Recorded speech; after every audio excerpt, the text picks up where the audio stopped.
Terrific person. Will handle all of the student loan portfolio. We have a portfolio that's very large, lots of loans, tens of thousands of loans, pretty complicated deal. And that's coming out of the Department of Education immediately, and it's going to be headed up by Kelly Loeffler at SBA, and they're all set for it.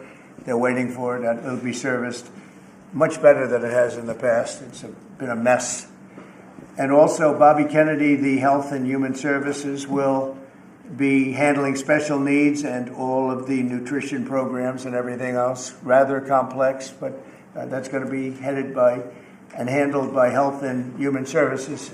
So I think that'll work out very well. Those two elements will be taken out of the Department of Education, and then all we have to do is get the students to get guidance from the people that love them and cherish them, including their parents, by the way, who will be totally involved in their education, along with the boards and the governors and the states. And it's going to be a great situation. I guarantee that in a few years from now, I hope I'm going to be around to see it, but I think we're going to see a lot of it. I think that you're going to have tremendous results. You're going to have results like Norway, Sweden, Denmark, a lot of the countries that do so well. I think you're going to have a lot of those results. If you look at Iowa and Indiana and Idaho, so many places that run so well, Florida, Texas, big ones, you're going to have great education, much better than it is now at half the cost.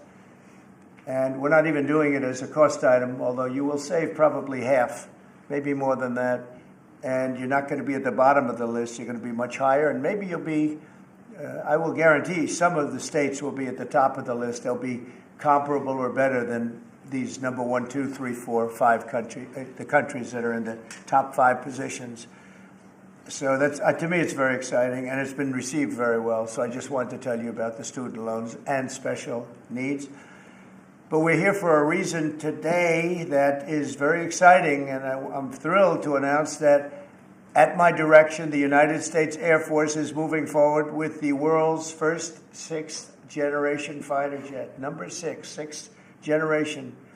Nothing in the world comes even close to it. And it'll be known as the F-47. The generals picked a title, and it's a beautiful number, F-47. It's something the likes of which nobody has seen before in terms of all of the attributes of a fighter jet. There's never been anything even close to it, from speed to maneuverability to what it can have to payload. And this has been in the works for a long period of time. After a rigorous and thorough competition between some of America's top aerospace companies, the Air Force is going to be awarding the contract for the next generation air dominance platform to Boeing. As you know, it was highly competed for. There was a lot of competition, generals, and it's been going on for a long time. Very, very tough competition, but this plane is produced numbers that nobody's ever seen before. The F-47 will be the most advanced, most capable, most lethal aircraft ever built. An experimental version of the plane has secretly been flying for almost 5 years, and we're confident that it massively overpowers the capabilities of any other nation. There's no other nation. We know every other plane. I've seen every one of them, and it's not even close. This is a next level. You know, level 5 is good. This is level 6, they say. The F-47 is equipped with state-of-the-art stealth technology. It's virtually unseeable and unprecedented power. It's got the most power of any jet of its kind ever made. Maneuverability, likewise, is there's never been anything like it, despite the power and speed. Its speed is top. It's over 2, which is something that you don't hear very often. America's enemies will never see it coming. Hopefully we won't have to use it for that purpose, but you have to have it. And if it ever happens, they won't know what the hell hit them. A new fleet of these magnificent planes will be built in the air during my administration over the next couple of years. It's ready to go. They've already built much of what has to be built in terms of production, including the sheds. will ensure that the USA continues to dominate the skies. We've given an order for a lot. We can't tell you the price because it would give way to some of the technology and some of the size of the plane, good-sized plane. This contract also represents a historic investment in our defense industrial base, helping to keep America at the cutting edge of aerospace and technology. Our allies are calling constantly. They want to buy them also, and certain allies will be selling them, perhaps toned-down versions. We like to tone them down about 10%, which probably makes sense because someday maybe they're not our allies, right? But I would like to ask Secretary Hegseth, who's doing a fantastic job. He's really been very inspiring in so many ways, and I must say that before he speaks, we have had record people wanting to join our military in the last 2.5 months, literally since this, I think probably since the election, November 5th, but especially since we came to office and since I announced Pete. He's young, he's smart, he's strong, he loves it, and they love him. But we've had record numbers of people wanting to join our military. Now, if you go back 6 months, it was the exact opposite. You had record numbers of people not wanting to join the military. Now you have record numbers of people wanting to be in our military, and that's a great honor. That shows you we're really on the right track. So, Pete, maybe you'd say a few words. Sure. Please. Well, Mr. President, this is a big day. This is a big day for our warfighters. This is a big day for our country, a big day in the world. The name of this program is the Next Generation of Air Dominance. And Mr. President, because of your leadership, your clarity, America is going to have generations in the future of air dominance because of this 6th generation fighter. We've had the F-15, we have had the F-16, the F-18, the F-22, the F-35. Now we have the F-47, which sends a very direct, clear message to our allies that we're not going anywhere, and to our enemies that we will be able to project power around the globe unimpeded for generations to come. Mr. President, this is a gift to my kids and your kids, to my grandkids and your grandkids. This is a historic investment in the American military, in the American industrial base, in American industry that will help revive the warrior ethos inside our military, which we're doing, rebuild our military, which the previous administration did not do, by the way, Mr. President. They paused this program and were prepared to potentially scrap it. We know this is cheaper, longer range, and more stealthy. President Trump said we're reviving it and we're doing it. And then we are also going to reestablish deterrence. Under the previous administration, we looked like fools. Not anymore. President Trump has reestablished American leadership. The F-47 is part of it. And Mr. President, thank you for having the courage to do it and leading the way for all our warfighters. Thank you very much, Pete. One of the things I will say, but the generals are going to speak in just a couple of seconds, but this plane flies with drones. It flies with many, many drones, as many as you want, and it's a technology that's new, but it doesn't fly by itself. It flies with many drones, as many as we want, and that's something that no other plane can do. So I'd like to introduce, if I might, Air Force Chief of Staff General David Alvin, and also General Dale White, two incredible people that I've known over the years, but I got to know them really well over the last few months. And would you say a few words, please, General?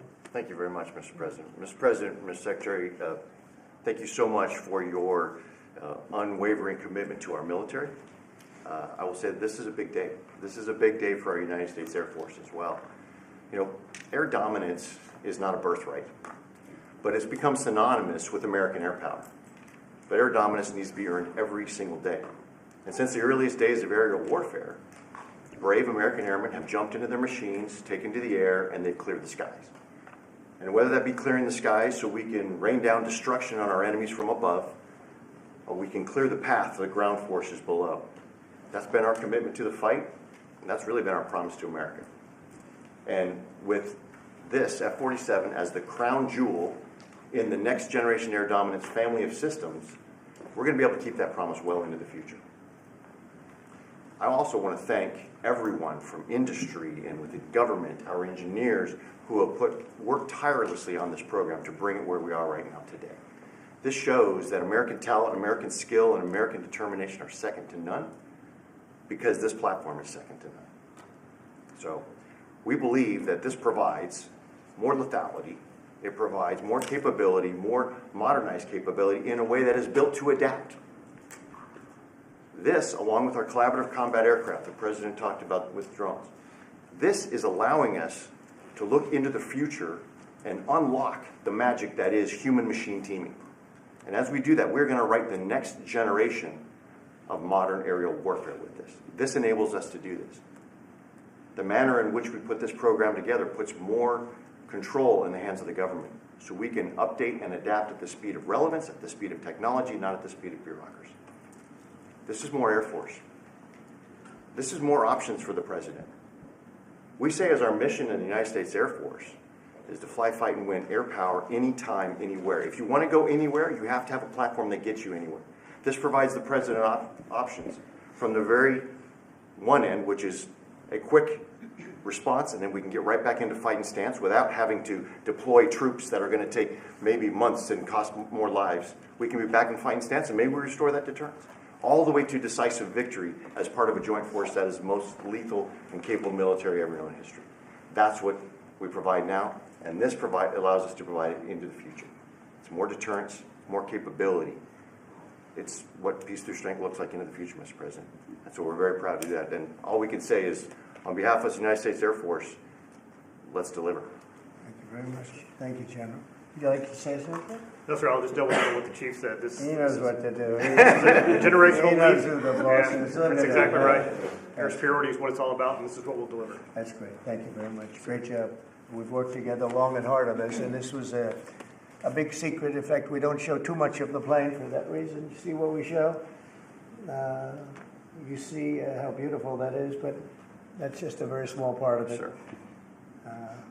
I wasn't surprised. I was wondering how much are you going to show when they came in with that. You see a wheel in the front? That's about it. Any questions? Mr. President President, Trump, Peter? is 80,000 pages of documents is a lot to sift through. Yeah. Can you just tell us who killed Kennedy? Well, I was given the task of releasing that because many presidents have gone through it and they haven't released. And I said, release. We even released Social Security numbers. I didn't want anything deleted. They said, sir, what about Social Security? People long gone, but they're long gone, so I can't imagine. But I said, if you don't delete it, if you do delete it, we have people are going to say, why did you delete it? There's something in there. So we gave Social Security, we gave everything. And the rest is for you to look at, Peter. You're going to see whether or not you see anything. But we've given it. We're doing it with Dr. Martin Luther King, too. They're preparing all of that. They're going to release everything. And whoever else they want. I mean, we have nothing. We really have nothing to hide. We shouldn't have. When a lot of time goes by. But with the Kennedy files, in particular, they were going crazy on them. I don't think there's anything that's earth-shattering, but you'll have to make that determination. In those, it's 80,000. It's actually 88,000, and we have some additional things, as you know, come out today. And for that, you can go to the offices and you can see whatever you want to see. Everything is out there, totally open.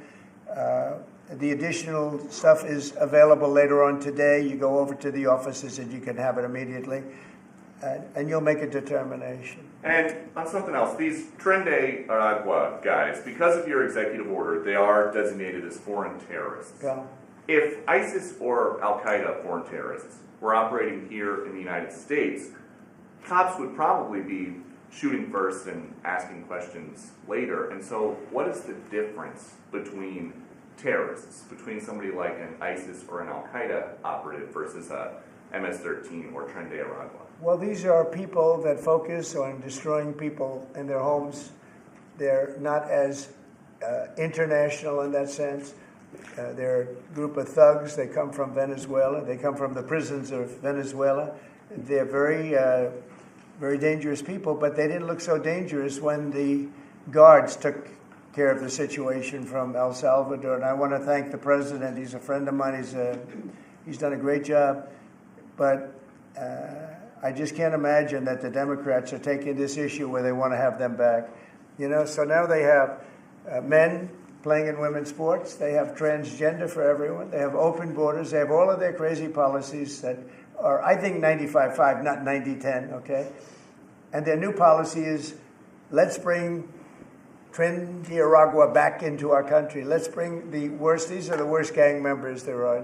They looked amazingly frail, though, by the way they were handled. It's very amazing. They weren't, when they were in Colorado cutting the fingers off a man because he made a phone call to the police, they seemed a lot tougher then than they did when they were having their heads shaved and they were in shackles. They're tough people. They're bad people. We don't want them in our country. We can't let a judge say that he wants him. He didn't run for president. He didn't get much more than 80 million votes.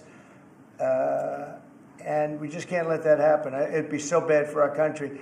I won on the basis of getting criminals out of our country that were let in. It was called unforced error. They were let in by Biden, incompetently let in, and let in by the millions, actually. 21 million people. I believe it's 21 million.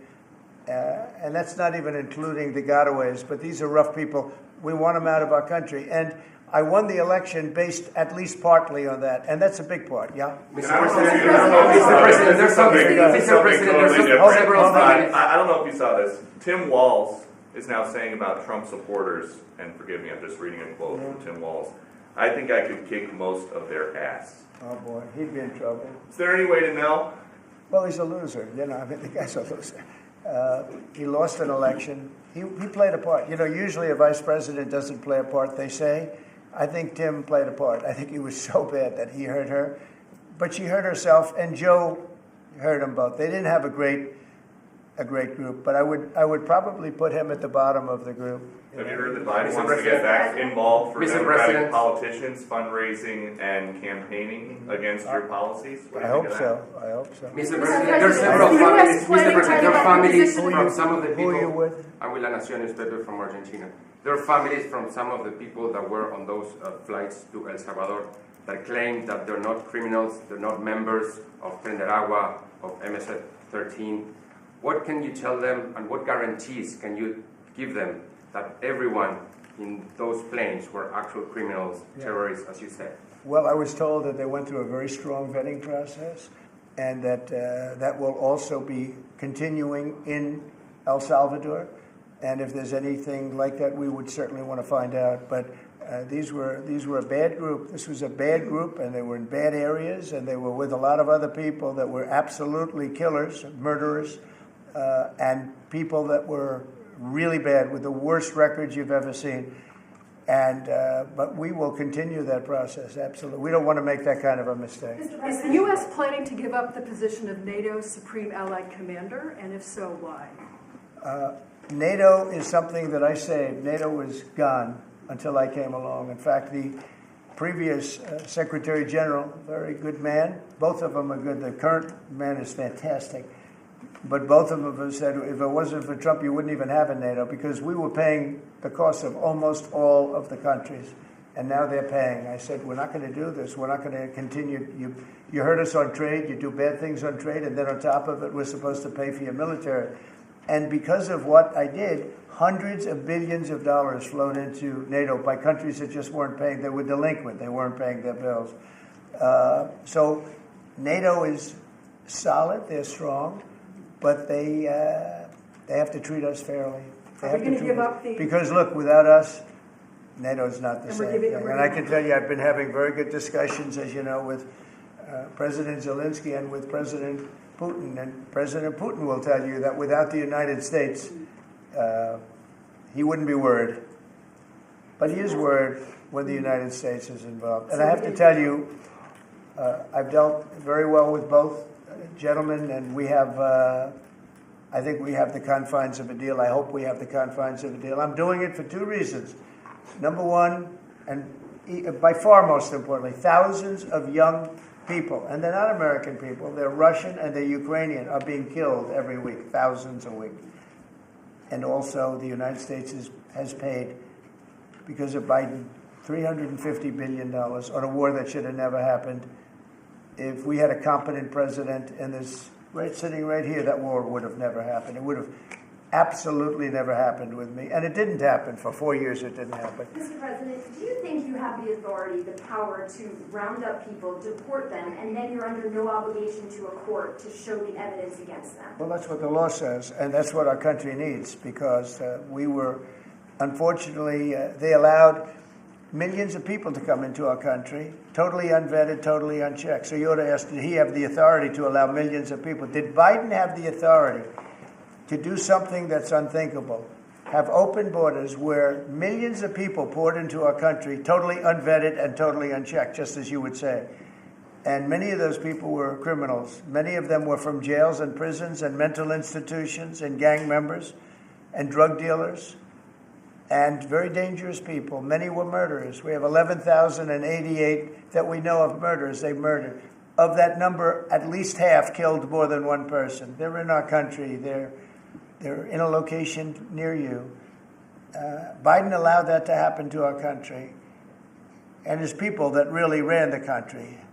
And the person that operated the auto pen, I think we ought to find out who that was, because I guess that was the real president. So when you ask me if we have the authority, did Biden have the authority to allow millions of people to come into our country? Many of these people, hardened criminals at the top of the line who have caused tremendous damage in our country. You see them in New York City fighting with our police. I mean, literally having fist fights in the street with our police.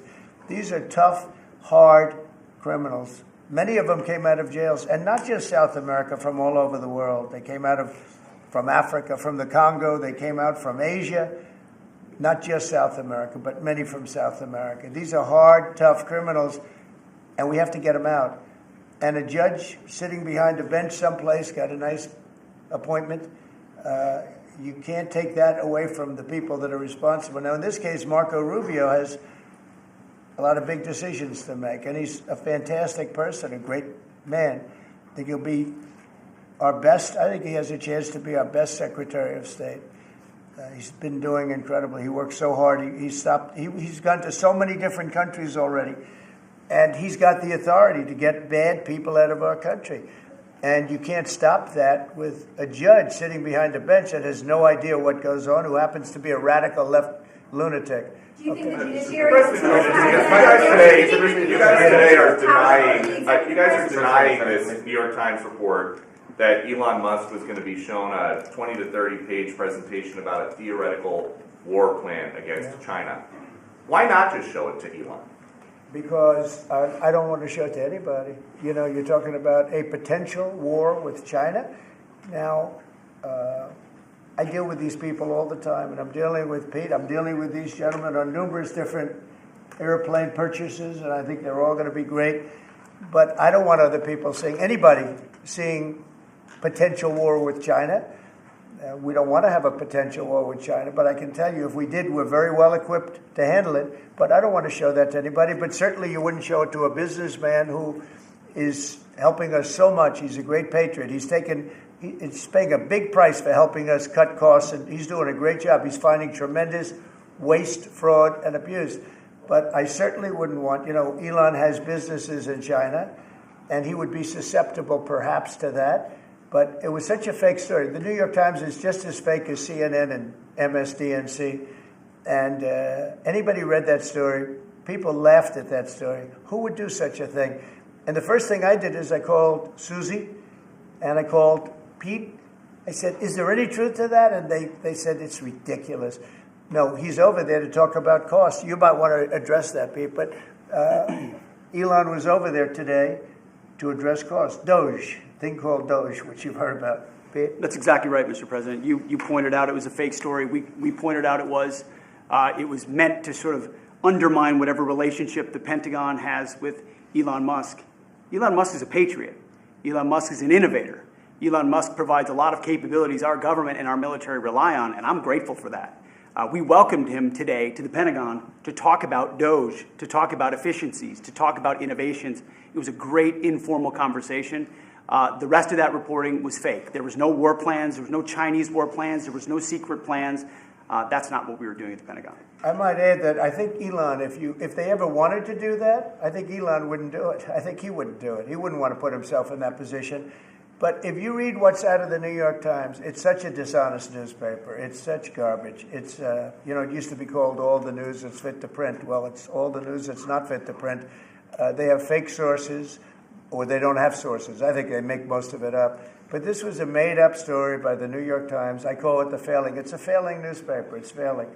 And they shouldn't do that. They really are the enemy of the people. And something else. We do need honest journalism in this. We've made such big strides over the last 2 months, but we just need honest journalism, and we don't have it. When you have a CNN, you have to watch these people every once in a while just to see where they're coming from, and it's so dishonest. MSNBC is, I think, probably worse, and they're both doing horribly in the ratings. I think they're going to be turned off. I don't think they're not doing any ratings. You're doing well in the ratings.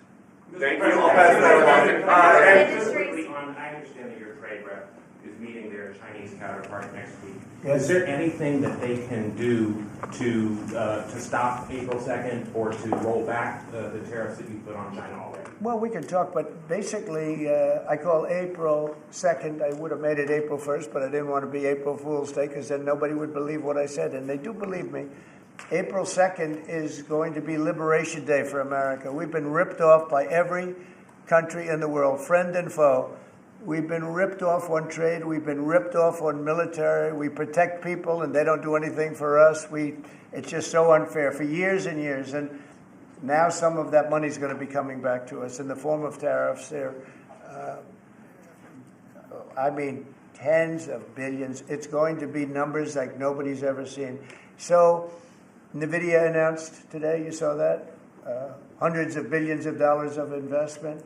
The biggest chip maker in the world announced hundreds of billions of dollars of investment. Hundreds of billions, not millions, but billions. They're all coming here. Apple just announced $500 billion worth. They're going to build plants here. They built their plants in China. They're going to build them here. And they're starting immediately.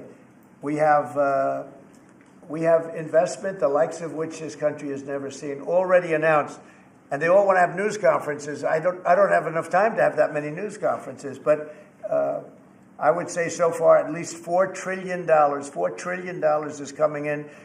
Car companies, very importantly, a lot of the car companies that were going to build in Mexico or Canada are now building here.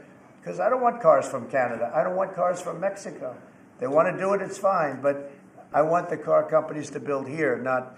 they were building in Mexico 3 plants, big plants, really big plants, and they were going to sell the cars right across the border. We wouldn't have the jobs, we wouldn't have the profits, we wouldn't get the taxes, we get nothing.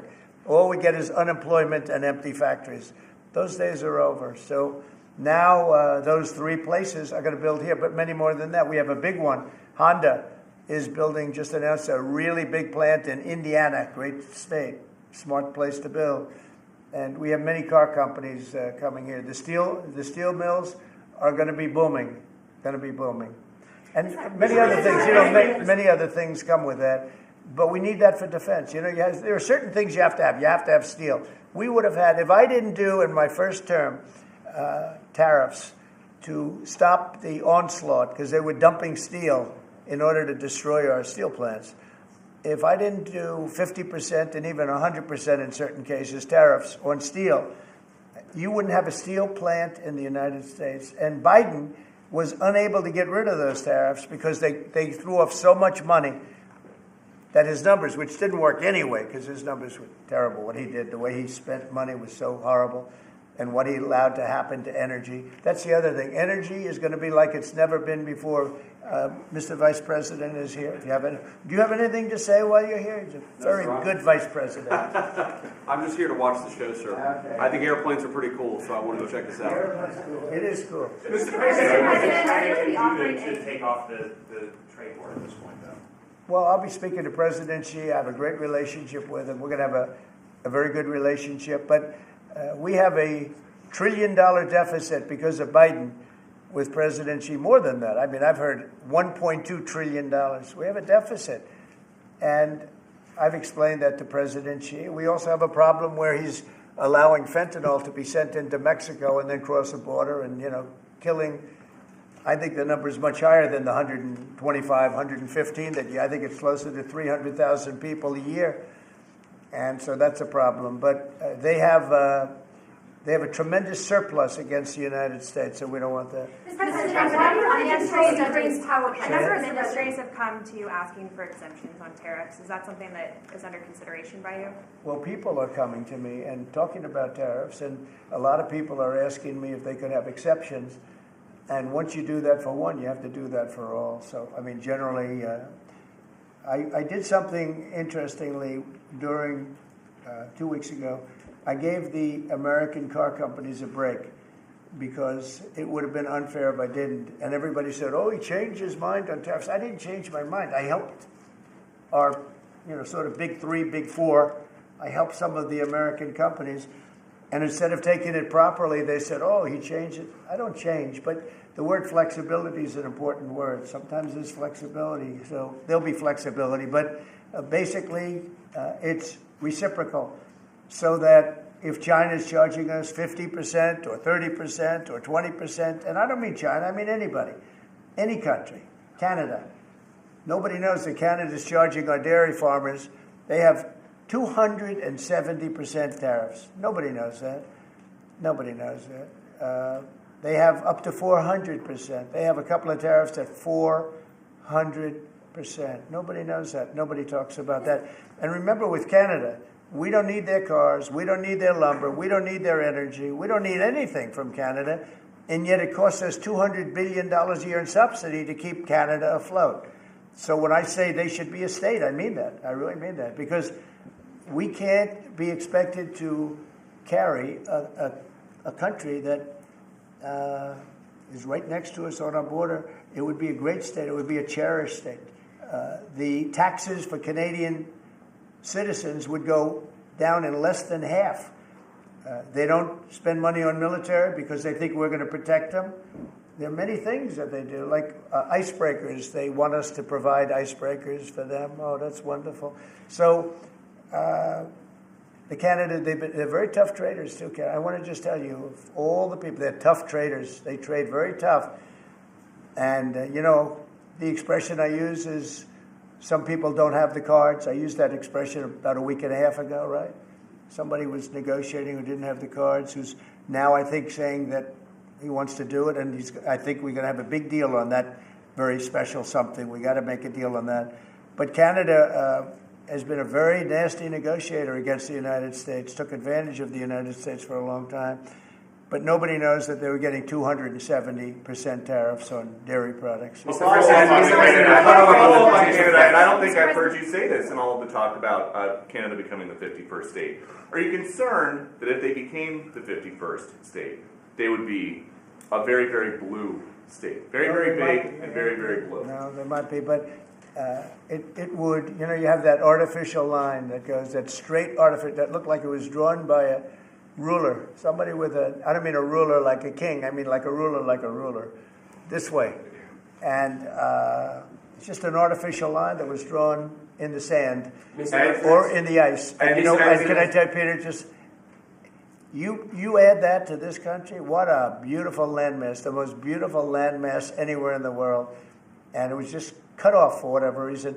It would be great. Now, is it liberal? Maybe. But, a conservative, until I got involved, because I don't care who wins up there. I frankly probably would do better with the liberal than the conservative, if you want to know the truth. But just a little while ago, before I got involved and totally changed the election, which I don't care about, probably it's to our advantage, actually. But the conservative was leading against, I call him Governor Trudeau. The conservative was leading by 35 points. So, so I don't know about that. I think Canada is a place like a lot of other places. If you have a good candidate, the candidate's going to win. And I don't know if you've seen this, but the two astronauts that you just helped save from space, they didn't get any overtime pay for all that extra time. They got $5 a day per diem. For 286 days, that is $1,430 in extra pay. Is there anything the administration can do to get them, to make them whole? Well, nobody's ever mentioned this to me. If I have to, I'll pay it out of my own pocket, okay? I'll get it for Mr. them. President, I'll take care of that. I like that. I think Mr. President, I'll pay it right out of my, is that all? That's not a lot for what they had to go through. And I want to thank Elon Musk, by the way, because think if we don't have him. You know, there's only so long, even though they're in the capsule up there, that the body starts to deteriorate after 9 or 10 months and gets really bad after 14, 15 months with the bones and the blood and all the things that you've been reporting on very well. And if we don't have Elon, they could be up there a long time. Who else is going to get him? And I just want to thank him. He's going through a lot, what they're doing to him. And these people are going to be caught, and they're going to be caught, and they're going to be prosecuted. And from what they tell me, I see this just by watching your programs and reading the news, but from what they tell me, they could get 20 years in jail, and they'll get it. I'll tell you, there's going to be no leniency, and there'll be no pardons. I can tell you that right And now. you said this morning 20 years in jail, and then maybe you said this morning 20 years in jail, and then maybe they'll go to one of these prisons in El Salvador. Do you think with the way that the judges have been issuing injunctions, it would be easier or harder to send these Tesla domestic terrorists to a jail in El Salvador than these MS-13 or Tren de Aragua guys? Well, I view these people as terrorists just like others. These are, when I looked at those showrooms burning and those cars, not one or two, like 7, 8, 10 burning, exploding all over the place. These are terrorists. You didn't have that on January 6th, I can tell you. You didn't have anything like that on January 6th, which is sort of amazing because on January 6th, the Democrats were talking. Nobody was killed other than a very beautiful young woman, Ashley Babbitt. Nobody was killed. And you look at what's going on now with these terrorists. These are terrorists, and that's an organized event. You know, take a look at their signs. Take a look. They're all made by the same sign company. A nice, expensive job. Now, these are the people that finance it are, in my opinion, in just as big a trouble as the people that are setting the match and setting the fires. So we'll see. It's under very serious investigation by the FBI and by the Justice Department. These people are terrorists. Okay. Yeah, go ahead behind you, please. Mr. President, what do you say to American military families who are seeing Elon Musk at the Pentagon today, are hearing about Defense Department cuts, and their thoughts are immediately going to the safety of their loved ones who are currently deployed? Well, we're making our country strong. And when they see a thing like that and they hear that story about Elon in China, what they should do is realize that the New York Times is a corrupt institution, because I think they're the ones. They knew that story wasn't true. Nobody believed that story. People that, when I first called, they laughed when they heard this story. Nobody believed it, that the Pentagon was giving him a briefing on what war with China would look like, and he has business. No, they made that up because it's a good story to make up. They're very dishonest people. Look, I have it with the Times, and you'll see more and more of it. To me, it's a very dishonest organization. But a story like that is made up. It's total fiction. And I just wanted to make sure. I called up Chief of Staff and I called up Pete. And I said, is there any truth to that? Absolutely not. He's there for Doge, not there for China. And if you ever mention China, I think he'd walk out of the room. He wouldn't take it anyway. So it's just a made-up story. Nobody's taking better care of the military. One of the things that I know that Pete's doing is he's talking about a lot of the civilian staff, and we're going to get them other jobs. You know, we're going to have a lot of jobs in this country, but we don't want to have wasteful jobs. We want to have meaningful jobs. And those were wasteful jobs. Those are jobs that not only military, but jobs where people don't show up. You take a look at Department of Education. I've never seen so many buildings with the names on it. You go past one after another Department of Education, and they're empty. The people don't show up. You know why? Because they have other jobs, because they're playing golf, or they're playing something, they're doing something. And we have a lot of great people, but we have to move that back to the States. We're going to make our country strong, and we're going to get people much better jobs, because we have companies moving into our country, the likes of which we've never seen before. Nothing like this has happened. And it's automatic. They don't want to pay the tariffs. How do you avoid paying the tariffs? You build your plant in the United States, and it's a beautiful thing to see. I see it. So far, I would say $4 trillion. Nobody's ever heard of them. No country's ever heard of numbers like that. $4 trillion, and those are the best ones. The biggest, best chip maker in the world. I'm not a fan of the CHIP Act, where you give billions of dollars away to companies that don't need it, and it won't bring them here. I'm giving nothing away. All they're doing is coming here. They're building because they want to avoid. Remember this on the tariffs, too, because that's going to be, Liberation Day, April 2nd. It's reciprocal. If they charge us, we charge them. So somebody say, well, how much are the tariffs? Very fair. If India, as an example, has been very bad to us on tariffs. They charge 100%, 200%, whatever they charge. Now, Europe just announced they're lowering the tariffs on cars. We charge like a joke, 2.5%. That's what this country charges. Europe just announced that they're reducing their tariffs on cars to 2.5%. It's nice. But they also have non-monetary tariffs where they make it impossible for the cars to get in even without the dollars on them and the dollar signs. It's called a non-monetary tariff, where they put on controls where no matter what happens, because they don't want cars, they don't want the American car in their market. And yet they send us millions of cars. They send us big agriculture. They don't want our agriculture. They don't want anything from us. European Union's very tough. But now it's fair. So whatever they do to us, we do to them.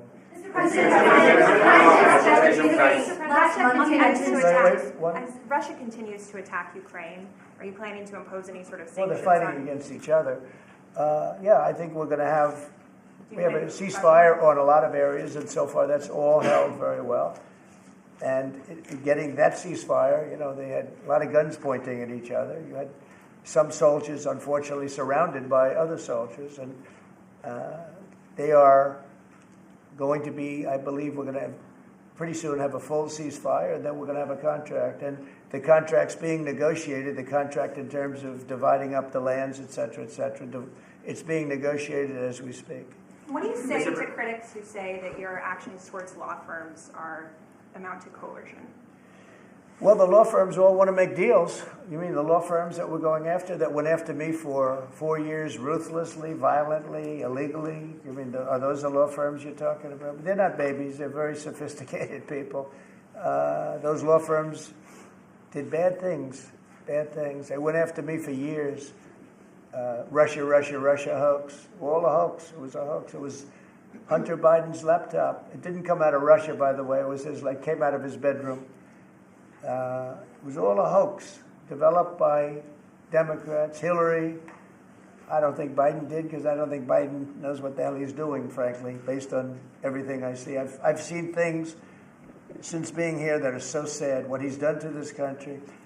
What he and they did to this country, those people that surrounded him, who, by the way, are radical left but smart. He's not smart. He was never smart. But these are radical left, smart people. They totally controlled him.